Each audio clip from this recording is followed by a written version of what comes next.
Mini আর Bingo খেলছিল। হঠাৎ মাটি ফেটে গেল। ওহ না, মিনি পড়ে গেল।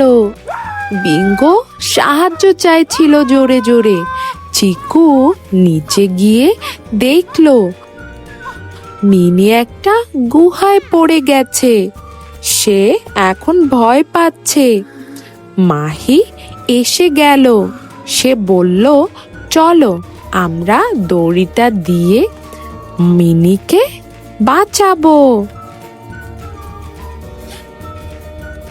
লুলু আলো দিল। সবাই মিলে মিনিকে তুলে নিল উপরে। এখন মিনি সেফ। শিক্ষণীয় কথা, সাবধানে চলাফেরা করা খুবই জরুরি।